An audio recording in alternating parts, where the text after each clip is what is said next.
अच्छा, अब हम देखते हैं रैम रोम कैची मेमोरी हमने समझ लिया।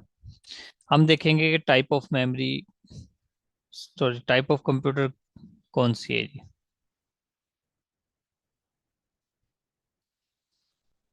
ठीक है, एनालॉग, डिजिटल और हाइब्रिड। चलें, क्लास के बाद इस बारे में बात करेंगे। मोहम्मद जवाद।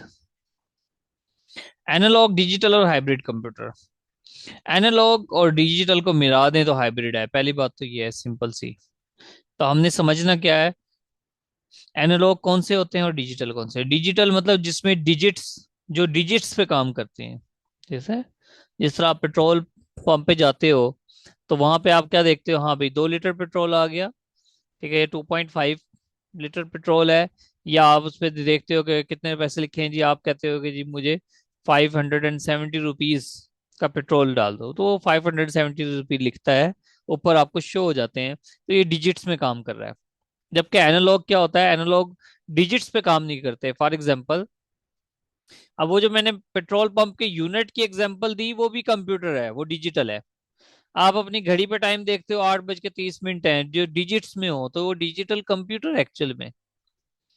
आप हॉस्पिटल जाते हो, हॉस्पिटल में आपका वो हार्ट बीट चेक करते हैं, तो हार्ट बीट वो जो फिल्मों में भी हम देखते हैं, वो अगर इस तरह से चेक हो रही है वेव्स की सूरत में, डिजिट्स नहीं है, तो क्या होगा, इसको हम क्या कहेंगे, एनालॉग है ये, एनालॉग।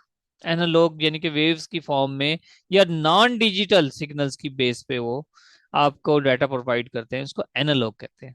ठीक है, इसके अलावा आप इस तरह बाजू का देते हो, वेदर फॉरकास्टिंग में देख लो आप, वेदर फॉरकास्टिंग में टेम्परेचर बता रहा होता है बाजू का इस तरह वेव्स की फॉर्म में। ठीक है, टेम्परेचर बता रहा होता है, अगर हम इस तरह से जो ग्राफ बना दें कि टेम्परेचर बढ़ रहा है, तो ये भी क्या है, एनालॉग है, डिजिटल नहीं बताया उसने। डिजिटल भी बता देता है, तो हम ग्राफ की फॉर्म में होता है, एनालॉग है। कंप्यूटर की टाइप्स हैं ये, basically on the basis of construction, principle of construction की बेस पे है। ये मैंने एग्जांपल दे दी है आपको घड़ी की और ये सब कुछ इस तरह से। ठीक है, एनालॉग कंप्यूटर इस तरह है। यानी कि यहाँ पे देखें, ये ग्राफ शो हो रहा है इसमें,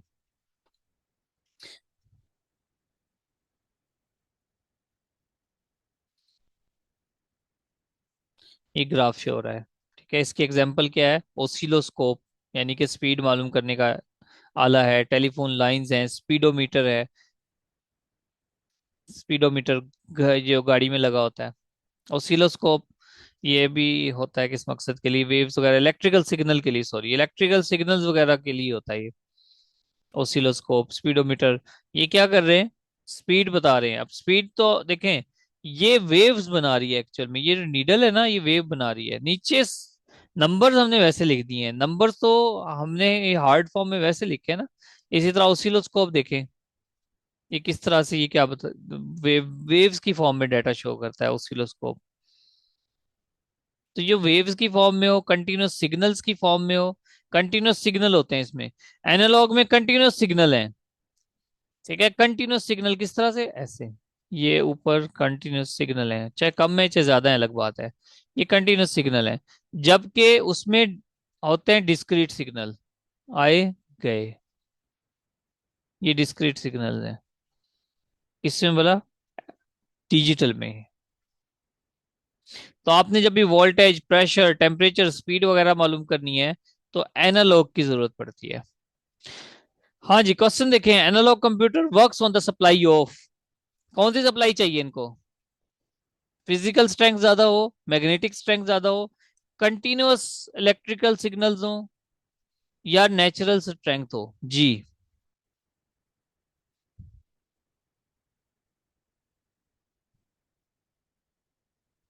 डी, ओके, कंटिन्यूअस सिग्नल चाहिए होंगे। ठीक है, ये बात हमारी, आपकी कॉन्सेप्ट क्लियर हो रहा है ना, यस या नो।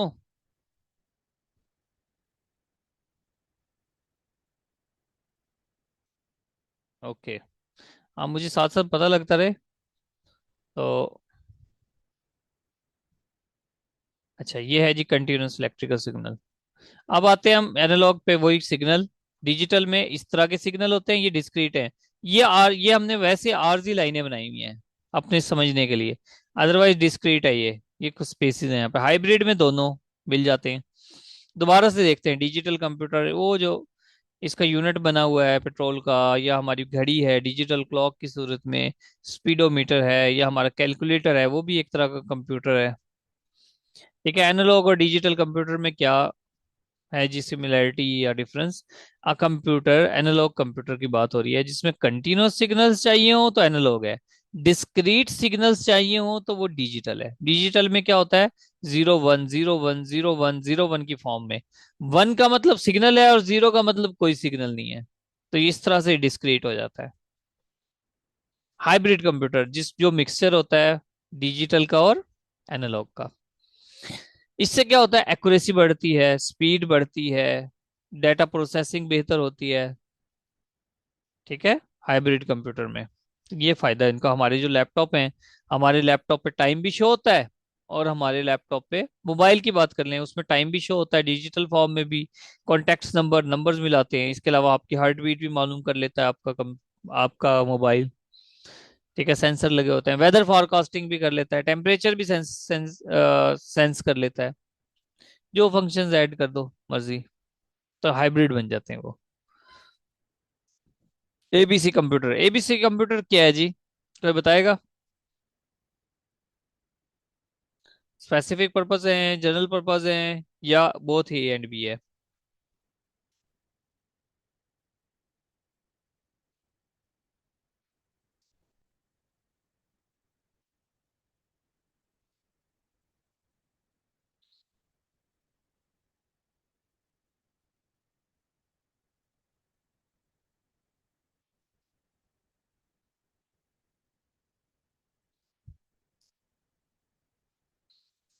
एबीसी कंप्यूटर, अच्छा जी, एबीसी स्पेसिफिक पर्पस कंप्यूटर है, जनरल पर्पस कंप्यूटर? असल में एबीसी कंप्यूटर मतलब specific purpose computer, specific purpose के लिए थे ये।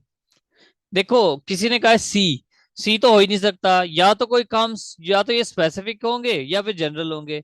दोनों टर्म आपस में डिफरेंट हैं, ध्यान से समझ लो बात को, कैसा ऑप्शन है इसका मतलब? आपको आंसर पता हो या ना हो, ध्यान से समझें, आपको तरीका बता रहा हूं, आपको ट्रिक बता रहा हूँ साथ के साथ, जो देखें आप में और एक ऐसे स्टूडेंट में जिसने 10 20 पेपर दिए हुए हैं, क्या फर्क होगा एक्सपीरियंस का?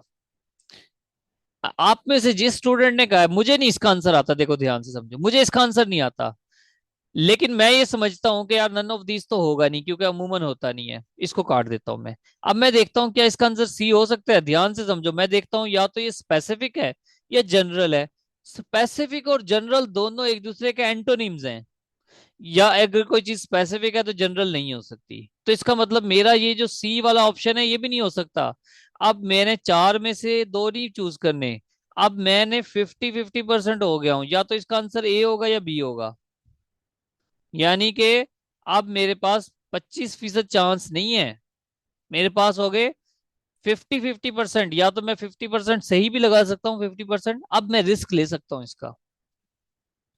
समझ आएगी ऊपर से गई एक कोई ऐसा क्वेश्चन जिसके आपको चारों ऑप्शंस में कंफ्यूजन हो, चारों ऑप्शन में कंफ्यूजन हो, उसको टच ना करो।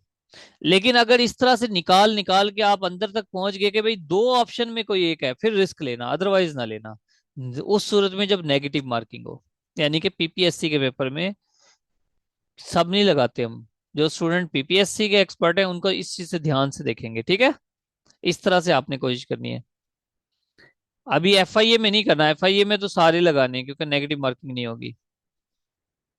एबीसी कंप्यूटर का क्या मतलब है अभी बताता हूँ। एबीसी कंप्यूटर का मीन है एटनासॉफ बेरी कंप्यूटर। ठीक है, एटना, अब एबीसी मतलब ए, एटनासॉफ इसके इन्वेंटर्स हैं, बी मतलब बेरी, ये दो अलग अलग इसके इन्वेंटर्स हैं। एटनासॉफ, जॉन एटनासॉफ, बेरी मतलब क्लिफोर्ड बेरी, और सी मतलब कंप्यूटर, ए बी सी, यानी कि वो वाला कंप्यूटर जो एटनासॉफ और बेरी ने बनाया था। ये पहला कंप्यूटर है, इलेक्ट्रॉनिक डिजिटल कंप्यूटर था ड्यूरिंग 1937 में। ये बुनियादी कंप्यूटर में से है, design to solve system of linear equations, छोटी छोटी इक्वेशंस को सॉल्व करने के लिए बनाया था, ये एक तरह का कैलकुलेटर था इस तरह से देखें। ये है वो एबीसी कंप्यूटर। इस छोटी छोटी इक्वेशंस को सॉल्व करने के लिए, पता नहीं किस तरह से चलता होगा ये।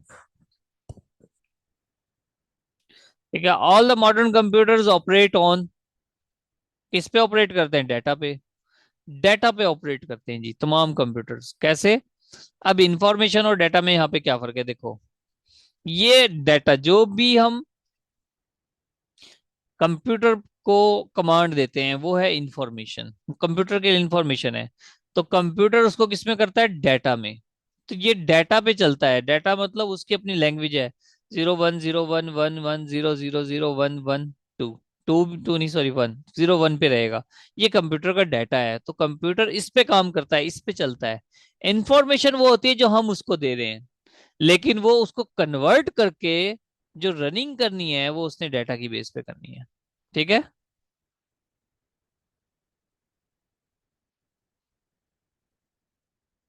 बाइनरी लैंग्वेज, हाँ बिल्कुल बाइनरी लैंग्वेज है ये। ठीक है, बाइनरी लैंग्वेज है। तो हमने कोई इमेज ओपन करनी है, इमेज दे दी है, उसने उसको कन्वर्जन करना है 0101 बाइनरी लैंग्वेज में। लैंग्वेजेस पे हम कंप्लीट पढ़ेंगे, ये जस्ट एक ऐसा क्वेश्चन रैंडम आ गया यहाँ पे। देखो ये है इंफॉर्मेशन। ठीक है, 2+2 कितने होते हैं जी, कंप्यूटर को नहीं पता, कंप्यूटर ने कहा है 0100100010। कंप्यूटर को बस ये पता है, और वो हमें दे देगा चार आंसर। तो ये क्या है, डाटा। नेक्स्ट है जी, हमारे पास फिर कंप्यूटर के चार टाइप्स हैं। माइक्रो, मिनी, मेन फ्रेम और super computer. Micro computer, mini computer, main frame, super computer. अब ध्यान से समझे। माइक्रो कंप्यूटर का मतलब, आपके घर में जो माइक्रो का मतलब वो नहीं जो हम माइक्रोस्कोप से देखें, नहीं। माइक्रो का मतलब छोटा कंप्यूटर, सिर्फ जरूरी नहीं है कि छोटा कंप्यूटर ही हो। माइक्रो का मतलब ये भी है कि जिसका फंक्शन सबसे कम है। जिस तरह हमारा मोबाइल माइक्रो कंप्यूटर, हमारे घर में जो कंप्यूटर पड़ा है वो भी माइक्रो कंप्यूटर है। हमारे घर का कंप्यूटर, हमारा लैपटॉप, जिसने जो आप सिर्फ अकेले इस्तेमाल करते हो, कोई एक बंदा इस्तेमाल करता है, पर्सनल पर्सनल कंप्यूटर है, वो भी माइक्रो है। लेकिन अगर वो एक कंप्यूटर वो इतना पावरफुल हो कि 8-10 कंप्यूटर को आपस में उसने जोड़ा हुआ है, तो फिर उसको हम माइक्रो नहीं कहेंगे, मिनी कंप्यूटर कहेंगे। इसके अंदर थोड़ी स्ट्रेंथ ज्यादा होती है, इसने कई कंप्यूटर को जोड़ा हुआ होता है, तो इसको मिनी कंप्यूटर कहते हैं। ऑफिस में यूज होता है, यानी कि आप ऑफिस का हेड है, उसने अपने पास रखा हुआ है, वो 8-10 कंप्यूटर को बैकवर्क कंट्रोल करवा रहा है।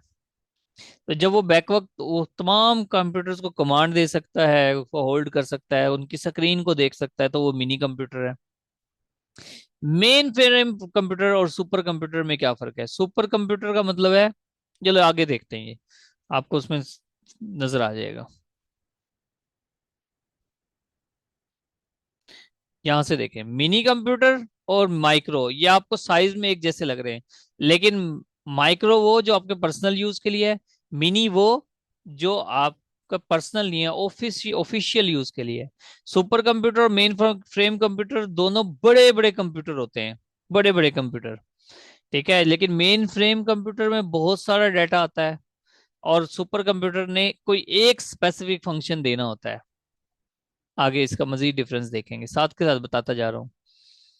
माइक्रो कंप्यूटर ये बता दिया, पर्सनल कंप्यूटर होता है, स्मॉल होता है रिलेटिवली, इनएक्सपेंसिव होता है रिलेटिवली, ठीक है, और हमारे पर्सनल यूज के लिए इतना ज्यादा स्ट्रांग नहीं होता।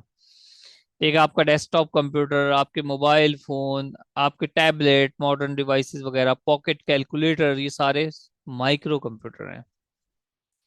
ये देखो, ये बिल्कुल पुराने कंप्यूटर ऐसे थे, फिर ये डेवलप हुए, होते होते होते हमारा पीसी बन गया। मिनी कंप्यूटर क्या है, देखो क्या लिखा हुआ है इस पे, 1 टेराबाइट इसकी हार्ड है, 1 टेराबाइट हार्ड है, रैम नहीं, हार्ड। इनके दरमियान डिफरेंस देखें जी। 1960 70 स्क्रीनशॉट ले लेना। 1960s मिनी कंप्यूटर पहले बना, माइक्रो बाद में बना। मिनी बहुत ज्यादा पावरफुल होता है, माइक्रो लेस पावरफुल होता है, क्योंकि पर्सनल यूज है। मिनी कंप्यूटर बिजनेस पर्पज के लिए यूज होता है, माइक्रो आपका पर्सनल यूज के लिए होता है। मिनी कंप्यूटर का काम क्या होता है? एडमिनिस्ट्रेटिव टूल्स, टास्क, यानी कि बाकी कंप्यूटर्स को कंट्रोल करता है। जबकि माइक्रो क्या होता है? आपने कोई डेटाबेस बनानी है, एक्सेल शीट बनानी है, वर्ड प्रोसेसिंग करनी है, इमेजेस सेव करनी है, तो माइक्रो। हाँ भाई, यहां तक क्लियर हो गई बात? यहां तक क्लियर होगी तो हम आगे चलेंगे। ओके, यहां तक बात क्लियर हो गई। Desktop computer usually refers to, बताएं जी, आंसर करें। डेस्कटॉप कंप्यूटर किसको कहते हैं?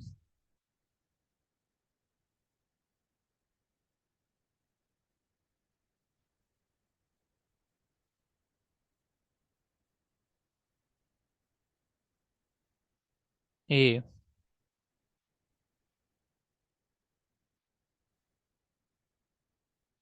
ओके जी, वेरी गुड। माइक्रो कंप्यूटर को डेस्कटॉप कंप्यूटर कहते हैं, जो हम घर में यूज करते हैं। Which of the following class of computer can not support multiple user? हाँ जी, माइक्रो के मिनी। सुपर कंप्यूटर भी सपोर्ट कर सकता है, मेन फ्रेम भी कर सकता है, लेकिन माइक्रो नहीं कर सकता, क्योंकि वो हमारा पर्सनल यूज के लिए है ना। ट्रिकी कॉन्सेप्ट क्लियर हो रहे हैं ना? पास पेपर के एमसीक्यूज भी साथ के साथ आ रहे हैं। Next second, dash computers are also called personal computers. कौन से हैं जो पर्सनल कंप्यूटर्स कहलाते हैं? आसान है, आपको पता लग गया, माइक्रो। ये सारी चीजें पढ़ी है ना, सारे वहीं से आ रहे हैं सवाल। Which type of computers are used in small organization? Small organizations में कौन से कंप्यूटर यूज होते हैं? जी, मिनी के माइक्रो? ए के बी? माइक्रो नहीं, मिनी। मिनी होते हैं जी, ऑर्गेनाइजेशन चाहे स्मॉल हो चाहे बड़ी हो, लेकिन आपका मिनी कंप्यूटर यूज होगा उसमें। क्यों? क्योंकि माइक्रो तो पर्सनल यूज के लिए है ना। अब आते हैं main frame and super computer. दोनों बड़े बड़े कंप्यूटर होते हैं। अब फर्क देखेंगे इनमें कैसे। ध्यान से देखो। ईयर तो वैसे आप रट लोगे, 43 में आया मेन फ्रेम और सुपर कंप्यूटर 1964 में। इतना फर्क है। जो सुपर कंप्यूटर है वो मैथमेटिकल कंप्यूटेशन करता है। यानी कि जिस तरह उसने देखना है भाई किस जगह पे बारिश होने वाली है कल परसों और अगले दिन, किस इलाके में बारिश होगी, वेदर फॉरकास्टिंग इसकी एक एग्जांपल है सुपर कंप्यूटर की। उसने मैथमेटिकली देखना है कि भाई इतनी, मैथमेटिकली कैसे, बारिश के बरसने में मैथ है? कोई मुझे बताएगा? क्या बारिश के बरसने में मैथ है?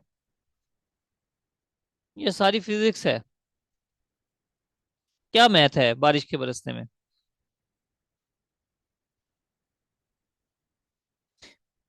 जी, जो क्या कौन सी मैथ है बारिश के बरसने में?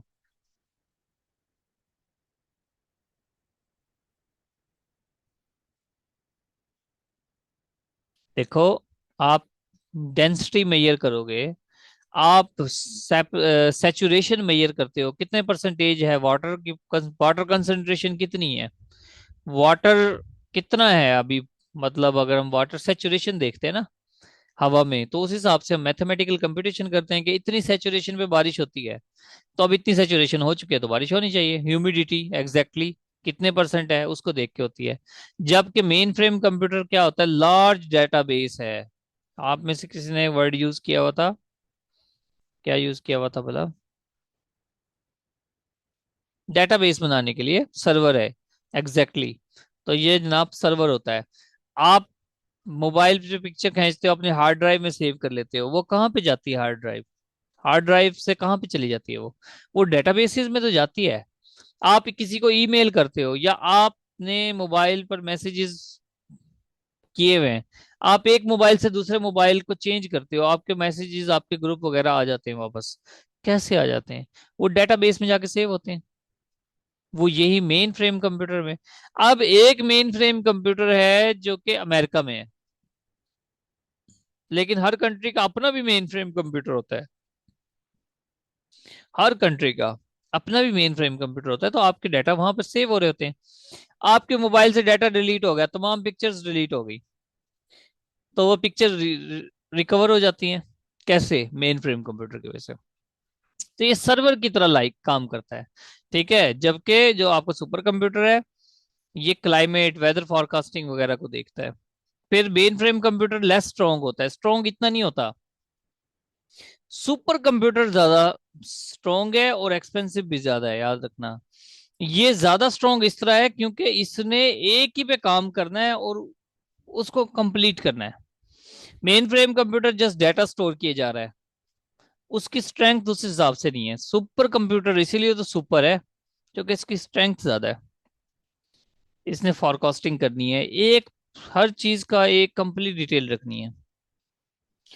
चलें आगे चलते हैं। ये क्या कर रहा है? वेदर फॉरकास्टिंग सुपर कंप्यूटर करता है ऐसे। ये मेन फ्रेम कंप्यूटर है, ये सर्वर के तौर पे है, कितना डाटा इसने सेव करना है देख लें। चलें आंसर करें जी। Which type of computers are of large size? हाँ भाई, मेन फ्रेम के सुपर कौन से ज्यादा साइज के बड़े बड़े साइज के कौन से होंगे? मेन फ्रेम ज्यादा बड़े होंगे कि सुपर? दोनों बड़े होते हैं। अब आपने देखना है कि दोनों में से कौन सा चूज करें।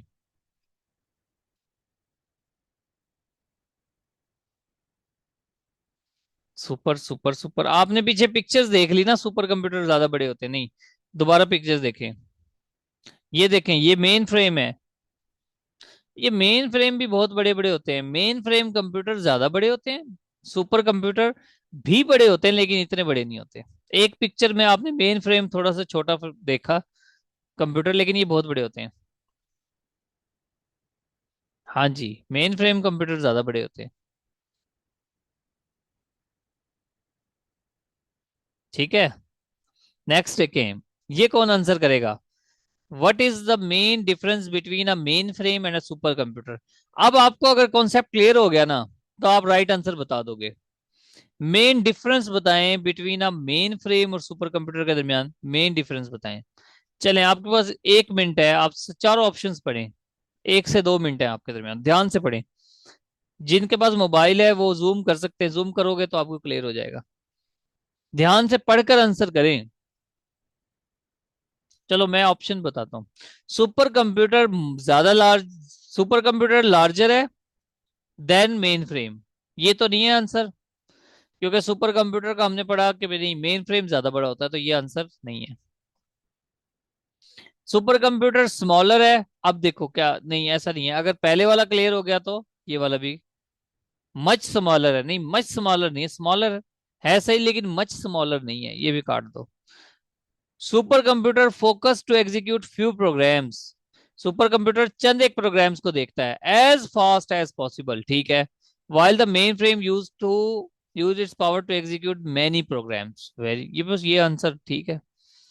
फोर्थ भी देख लेते हैं। सुपर कंप्यूटर फोकस्ड और मैनी प्रोग्राम्स, नहीं जी, गलत है। तो हमारा सही आंसर क्या है? सी। हमारे कॉन्सेप्ट से ही आया ना, जो हमने कॉन्सेप्ट पीछे पढ़ रहे हैं उसी से क्वेश्चन आया है, तो इसका मतलब हम ठीक पढ़ रहे हैं। इधर से ऐसे ही सवाल आने हैं आपसे पूछे जाने। अच्छा, अभी और भी है। डेस्कटॉप, कंप्यूटर डेस्कटॉप, इसके बारे में क्या है जी? सबसे पहले विच, चंद एक अभी रैंडम क्वेश्चन है। Which is use for on end of? On end of करने के लिए क्या यूज होता है?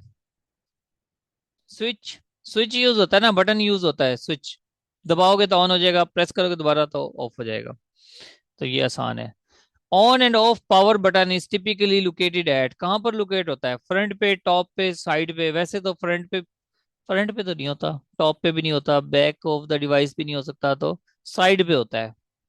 कहाँ कहाँ पे होता है साइड पे? ये यहाँ पर होता है अक्सर। वैसे ये तो साइड तो ना बनी, बहरल साइड पे ही होता है अक्सर, ये बिल्कुल ये यहाँ पर होता है ऑन एंड ऑफ बटन। अब आते हैं हम डेस्कटॉप पे। ये है एक डेस्कटॉप। आप कंप्यूटर को जैसे ही ओपन करते हो आपके सामने ये इस तरह का इंटरफेस आता है।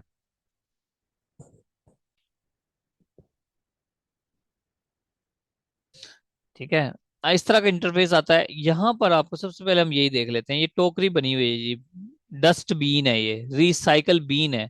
डस्टबिन बीन कहना वर्ड गलत है। आप जो कुछ भी डिलीट करोगे, जैसे ही डिलीट करोगे वो इसमें आ जाएगी।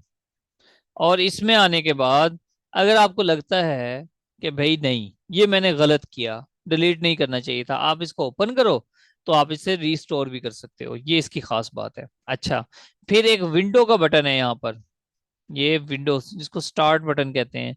फिर यहाँ पर आप एक जगह ये है जहां पर आप अपने आइकॉन्स, इनको आइकॉन्स कहते हैं, इसको सेव कर सकते हो।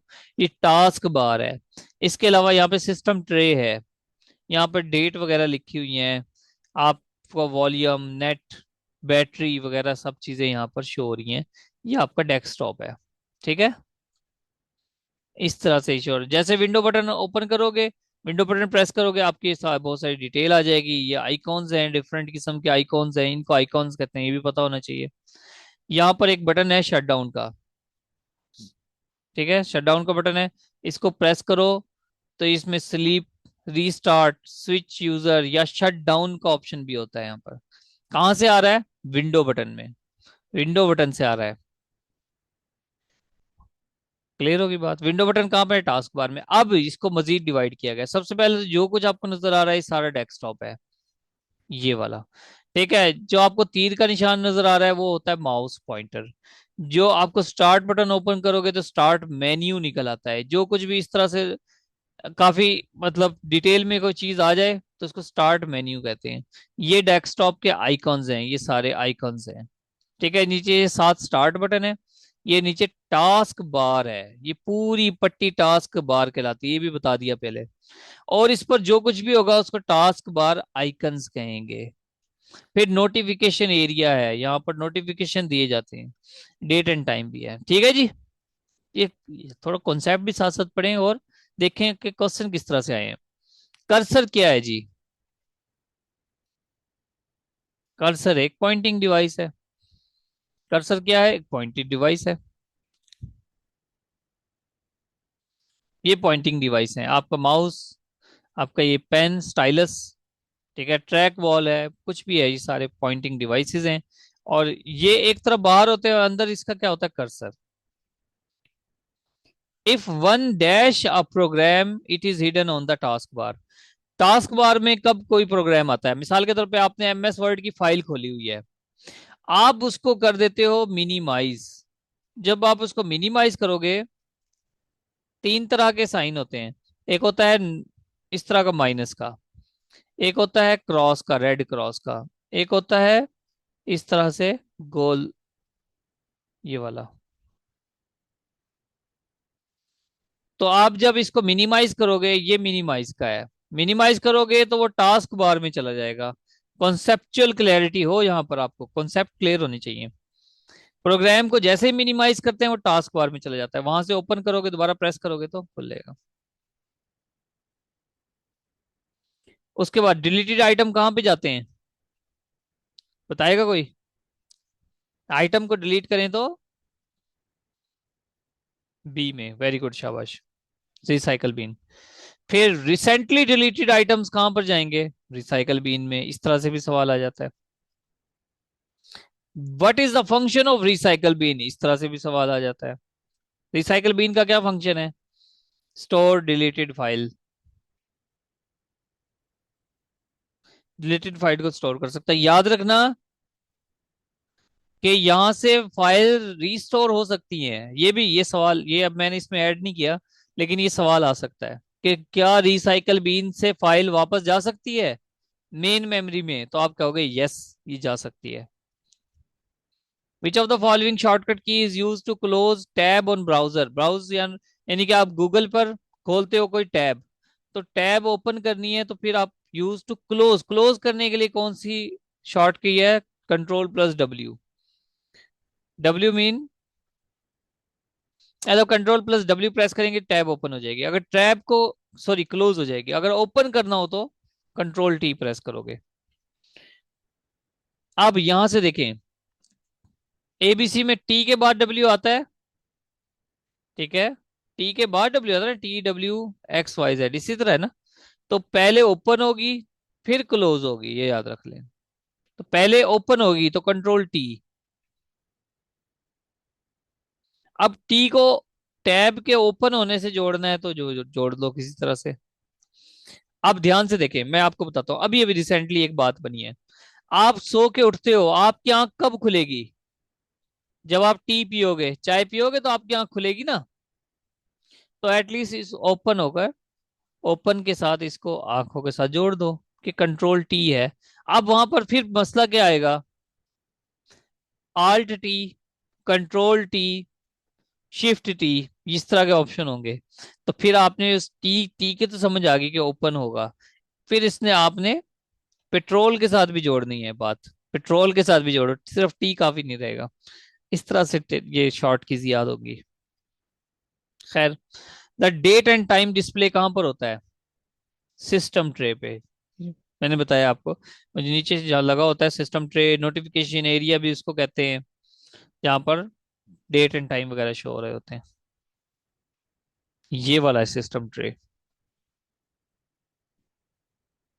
विच key do you press while clicking to select more than one file? More than one file select करनी हो तो कंट्रोल प्रेस करते हैं। कैसे? देखो, ऐसे कंट्रोल प्रेस करके आप ये डिफरेंट फाइल्स सिलेक्ट कर लेते हो ऐसे। दोबारा देखें, कंट्रोल प्रेस किया, उसके बाद अपने कर्सर को घुमाते जाओ, सारी फाइल सिलेक्ट हो जाएंगी। समझ आई? कंट्रोल प्रेस करके। अब चंद एक जनरल क्वेश्चन है माइक्रोसॉफ्ट ऑफिस के, फिर हमने माइक्रोसॉफ्ट ऑफिस पढ़ना है कल। माइक्रोसॉफ्ट ऑफिस को देखेंगे, इसके जनरल क्वेश्चंस देखें। Which among the following is the founder of Microsoft? Microsoft का फाउंडर कौन है जी?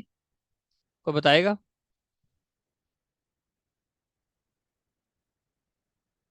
बिल गेट है जी, एलन मॉस्क नहीं है। Bill Gate. ठीक है, 1975 में इसने ये बनाई थी। अब इसने, बस इसने बनाई थी, आप कह दें। माइक्रोसॉफ्ट ऑफिस एक सॉफ्टवेयर है विच डेवलप्ड बाय माइक्रोसॉफ्ट इन 1988। अच्छा, माइक्रोसॉफ्ट कंपनी की बुनियाद कब रखी गई? 1975 में। और माइक्रोसॉफ्ट ऑफिस कब बना? 1988 में। ये बात याद रखना, 1988 में माइक्रोसॉफ्ट ऑफिस बना। एट द एज ऑफ 9, 9 साल की उम्र में, who became the youngest Microsoft certified professional expert in the world? 9 साल की उम्र में किसने, कौन माइक्रोसॉफ्ट, अरफा करीम। अब यंगेस्ट कौन है, अरफा करीम है या कोई और है? ये बताएं। अरफा करीम का तो सबको पता है। यंगेस्ट कौन है? चलो, ये आगे बताएंगे। यंगेस्ट बनी थी ये 2004 की बात है, जब इसकी उम्र सिर्फ 9 साल थी। 1995 में ये पैदा हुई। ठीक है, और बाद में फिर इसको 2012 में इसकी डेथ भी हो गई थी, कार्डियक अरेस्ट हुआ। इसको प्राइड ऑफ परफॉर्मेंस भी दिया गया, आरफा करीम को। 9 साल की उम्र में ये माइक्रोसॉफ्ट सर्टिफाइड प्रोफेशनल बन गई। लेकिन ये 9 साल की उम्र बनी थी। एक और ऐसी लड़की भी है जो आजकल यंगेस्ट है, 2023 में ही सवाल आया। वो है जनाब आरिश फातिमा। आरिश फातिमा कराची से बिलोंग करती हैं, आई थिंक। और इन्होंने सिर्फ 5 साल की उम्र में, ठीक है, ये अवार्ड विन किया, सिर्फ 5 साल की उम्र में। आरिश फातिमा ने, सॉरी, 4 साल की, 4 ईयर ओल्ड। अब आप कहोगे कि ये पैदा होते ही कंप्यूटर चलाने लगी थी, क्या वजह? Becoming the youngest Microsoft office, इसका रिकॉर्ड कौन तोड़ेगा? 3 साल का कोई बच्चा। Youngest Microsoft professional in Microsoft office, the series of command group together is called. Command group, एक कमांड हम अरेंज कर लेते हैं और उसके बाद वो खुद ब खुद काम करती है, उसको मैक्रोज कहते हैं। माइक्रोसॉफ्ट ऑफिस में the series of command group together, command group together कैस, वैसे तो एमएस ऑफिस में देखेंगे इसको, कभी यूज नहीं किया मैंने भी। व्यू में जाएंगे, मैक्रोज को करेंगे, तो यहाँ पर रिकॉर्ड मैक्रो हो जाता है। जैसे वो रिकॉर्ड कर लेते हैं तो ऑटोमेटिक ये काम करता रहता है, रिपीटिटिव टास्क के लिए यूज होता है। माइक्रोसॉफ्ट ऑफिस इंटरकॉन्ट, ये क्या है जी? बिजनेस रिलेशनशिप डेटाबेस, छोड़ो इसका, पता नहीं क्या है ये। In MS office control W किस लिए यूज होता है? क्लोज करने के लिए, करंट विंडो को क्लोज करने के लिए यूज होता है। ये पढ़ लिया ना हमने। चलें जी। जी, आपका कोई क्वेश्चन हो तैयारी के हवाले से या कुछ?